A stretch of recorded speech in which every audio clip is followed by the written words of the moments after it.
Openbaring 3, van vers 7 af, die boodskap aan Philadelphia. Skrywe aan die leraar van die gemeente in Philadelphia, so sê die Here, die ware God, hy wat die sleutel van Dawid het, wat die deur oopsluit en niemand sal dit weer toesluit nie, wat dit toesluit en niemand sluit dit weer oop nie. Ek weet alles wat julle doen. Kyk, ek het 'n deur voor julle oopgemaak en niemand kan dit weer toesluit nie. Ek weet dat julle min krag het en tog het julle aan my boodskap vasgehou en my nie verloon nie. Kyk, ek beskik dat van die lede van die sinagoge van die Satan, die mense wat daarop aanspraak maak dat hulle Jode is en dit nie is nie, maar lieg. Kyk, ek sal maak dat hulle kom en voor julle kniel en erken dat ek julle liefhet. Omdat julle aan die boodskap van my volharding en lyding vasgehou het, sal ek julle ook vashou in die tyd van beproewing wat oor die hele wêreld gaan kom, om die bewoners van die aarde op die proef te stel. Ek kom gou. Hou vas wat julle het, sodat niemand julle kroon wegvat nie. Elkeen wat die oorwinning behaal, sal ek 'n pilaar in die tempel van my God maak, en hy sal vir altyd daar bly. Ek sal op hom die naam van my God skrywe, die naam van die stad van my God, die nuwe Jerusalem, wat van my God af uit die hemel uit afkom. En ek sal ook my eie nuwe naam op hom skrywe. Elkeen wat kan hoor, moet luister na wat die Gees vir die gemeente sê. Ons lees net tot daar, dit is die woord van die lewende God. As ons nou na Openbaring gaan kyk, Openbaring 3, dan sien ons dit is die skrywe aan die gemeente van Philadelphia, maar in die vorige briewe was dit duidelik wie was aan die woord.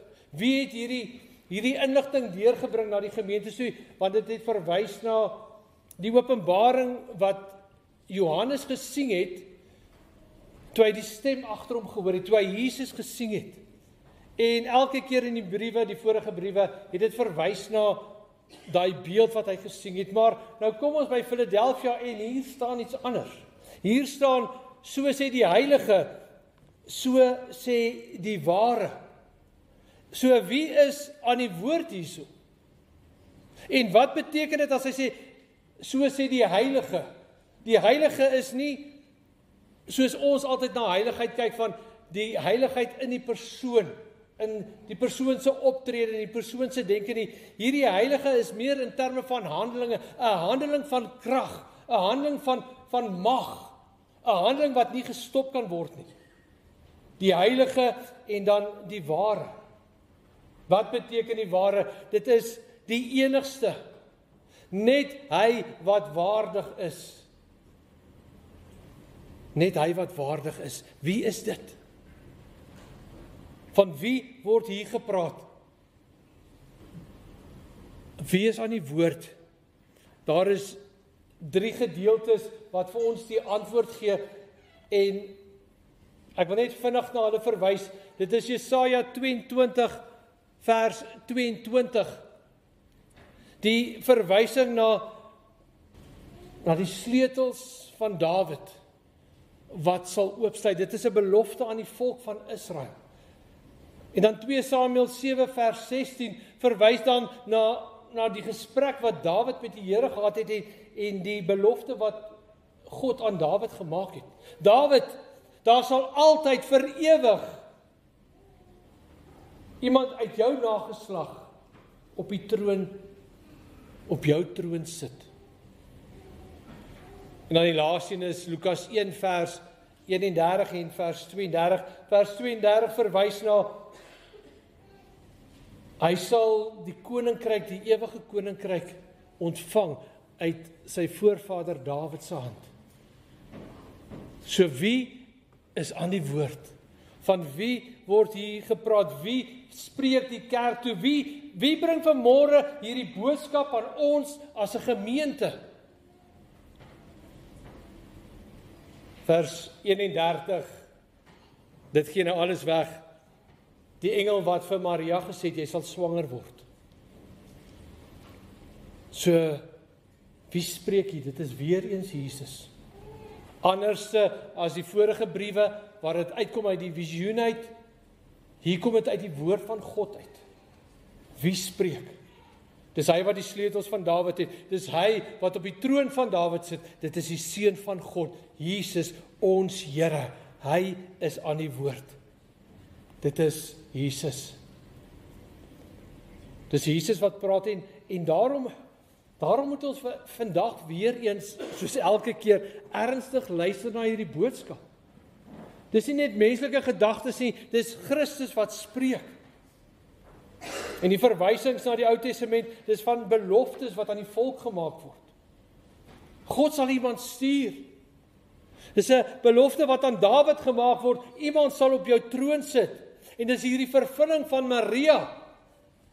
Jy sal swanger word en jou seun sal op die troon van Dawid sit, die ewige troon. So die konklusie, dit is Jesus. Die konklusie vanuit die Heilige, hy het al die mag om te handel. Hoor mooi, Christus het al die mag om te handel. Hy is die Heilige, dis hoe hierdie brief begin het. Hy het al die mag, niks en niemand kan teen hom staan nie. Hoor dit vanmôre, ons hoor dit, maar partykeer begin ons daaraan twyfel. Niks of niemand kan teen Christus staan nie. Hy is die oorwinnaar.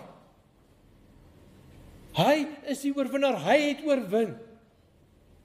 Maar soos ons lees in die ander briewe, hy praat ook van oordeel.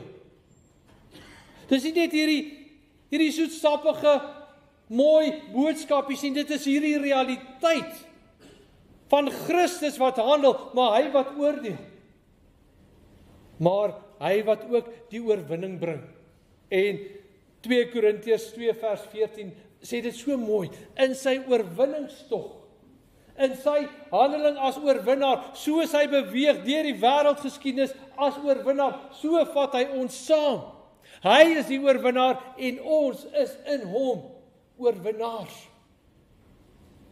En in 'n wêreld soos hierdie waarin ons nou leef, is dit so belangrik om dit te hoor. Hy het al die mag. Niks en niemand kan teen hom staan nie. Hy is die oorwinnaar en in hom is ons oorwinnaars. En kan ons nou lewe soos hy wil hê ons moet lewe.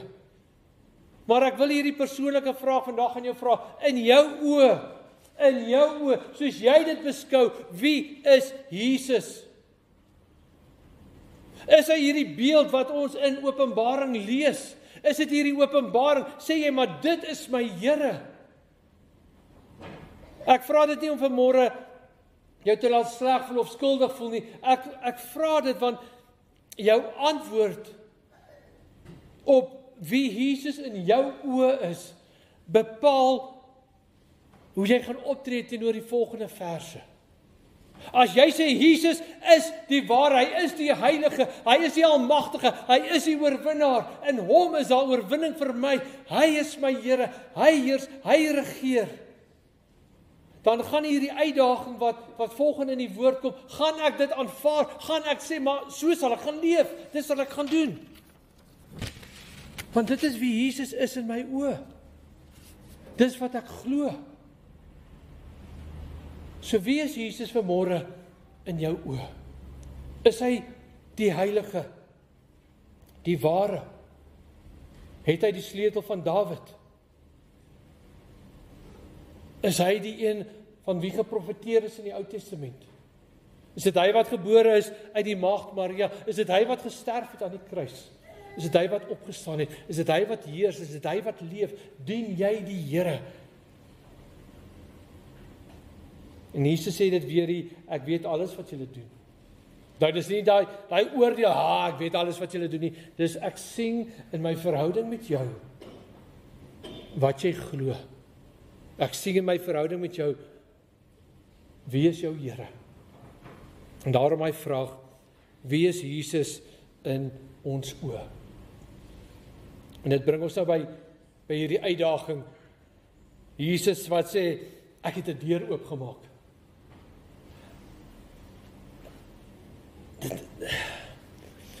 Hoor mooi. Dis hy wat gehandel het. Dis hy wat opgetree het, dis hy wat die deur oopmaak. Daar is 'n geopende deur wat deur die heilige, hy wat al die mag het, deur die ware, die enigste ware, hy wat waardig is, daar word 'n deur deur hom oopgemaak volgens die belofte. En nou is die vraag, hoe gaan ek daarop reageer? Daar word 'n deur oopgemaak, daar sien jy 'n deur. Wat is die doel van 'n deur wat oopgemaak word? Tiener sal sê sodat jy hom weer kan toeklap. Maar dis nie 'n Bybelse benadering nie. Dis ook nie 'n Bybelse optrede nie.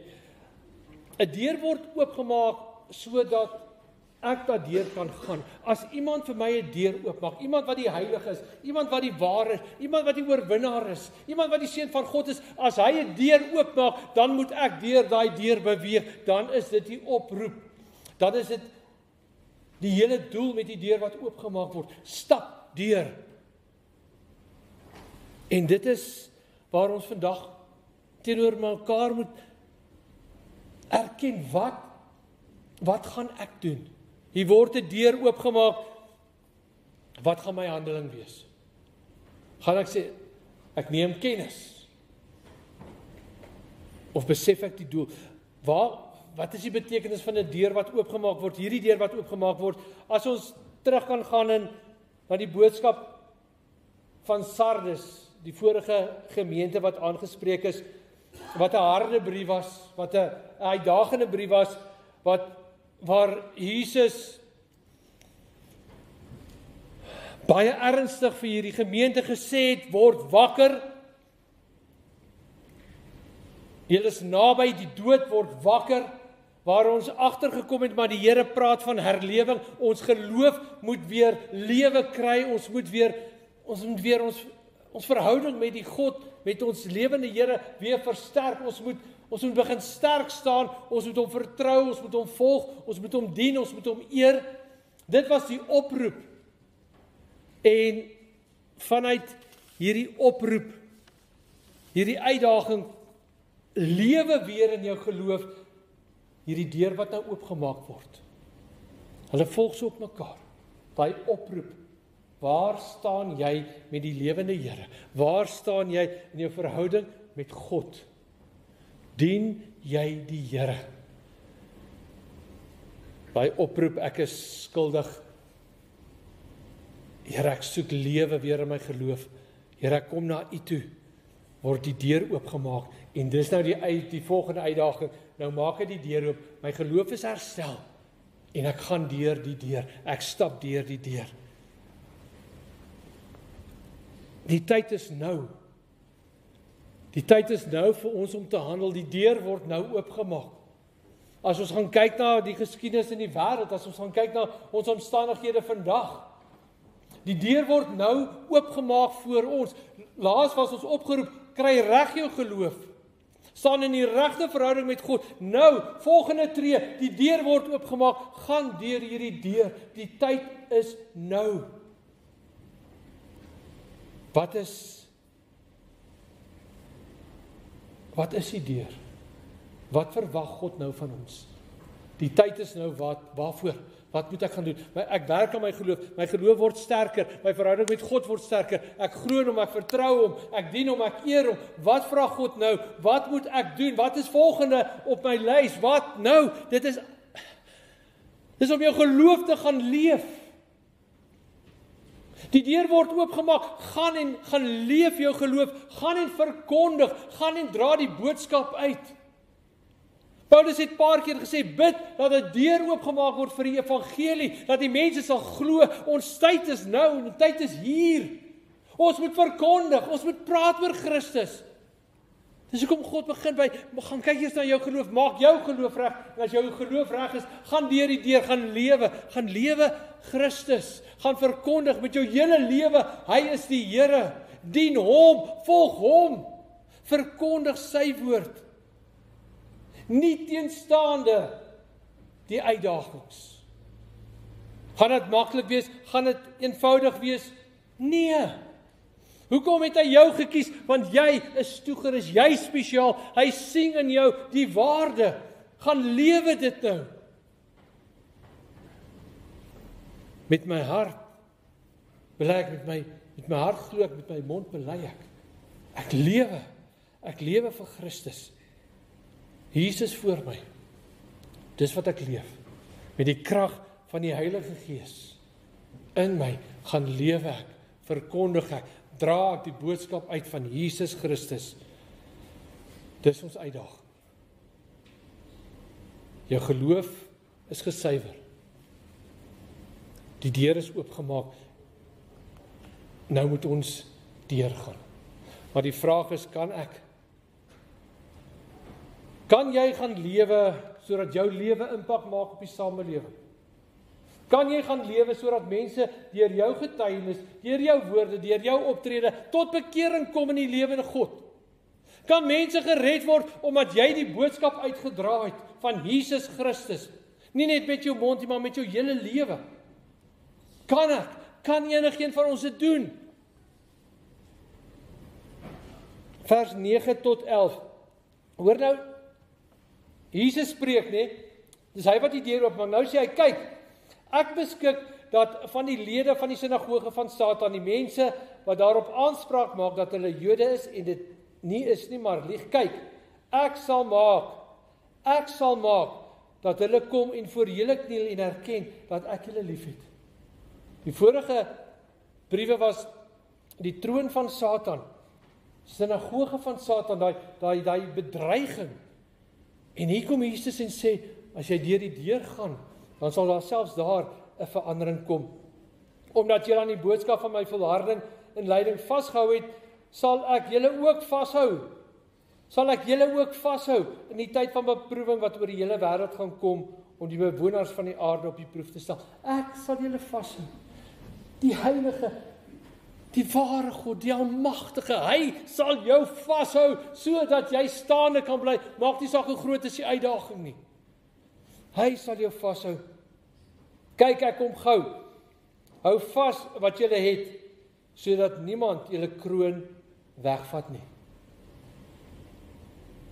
As ek sê, ek gaan deur hierdie deur, dan gaan ek saam met die lewende God, Jesus, gaan lees weer in Openbaring 1, daai prentjie van Jesus, gaan lees dit weer, besef, wie is dit wat saam met my stap, wie is dit wat my oproep, wie is dit wat my lei, wie is dit wat my krag gee, dit is my Here, ek kan deur die deur gaan, ek kan, deur sy krag, deur sy mag, deur sy majesteit, en as ons deur die deur gaan, vers 12, hoor hierso, elkeen wat die oorwinning behaal, sal ek 'n pilaar in die tempel van my God maak, en hy sal vir altyd daar wees. As ons deur die deur gaan, as ons in oorwinning leef, dan sal ons 'n pilaar in die tempel van sy God maak. Ek sal op hom die naam van my God skryf, wat jy aan hom behoort, die naam van die stad van my God, die nuwe Jerusalem, wat van my God af uit die hemel uit afkom. Ons praat van die wederkoms van Jesus, en ek sal ook my eie naam op hom skrywe. Dit is wat Jesus sê, dis wat Jesus oor jou spreek. Volhard, hou vas, hou aan, die deur is oop, gaan deur, jy word deel van die koninkryk, hierdeur bevestig Jesus alles wat hy beloof het, dis jou toekoms, vir ewig in die teenwoordigheid van die lewende God, 'n ewige koninkryk, die huis van Dawid. Deur Jesus, deur sy krag, hy maak jou 'n pilaar, sterk sal jy staan. 'n Totale bevestiging aan elkeen van ons, van die belofte van Jesus, so sal dit wees. Dis hoe hy teenoor ons sal optree. Hoe gaan ons reageer? Jesus is die Here. Dis hy wat spreek. Val neer en aanbid hom. Dit wat hy vir Sardes gevra het, gaan kyk weer na jou geloof. Waar staan jy in jou verhouding met die Here? Vertrou jy hom 100%, glo in hom 100%, dien jy hom, eer jy hom? Is hy vir jou die lewe? Is hy die ware? Is hy die heilige? Val neer en aanbid hom, en dan staan op en dien hom. Gaan deur die deur. Hy maak hy deur oop. Dat ons deurgaan, dat ons gaan lewe dit wie ons is. Want ons is kinders van die lewende God. Ons is verlos deur die kruis. Laat ons dit nou gaan uitleef met ons monde, met ons lewens, met alles in ons. Hy is ons Here. Amen. Kom ons bid saam.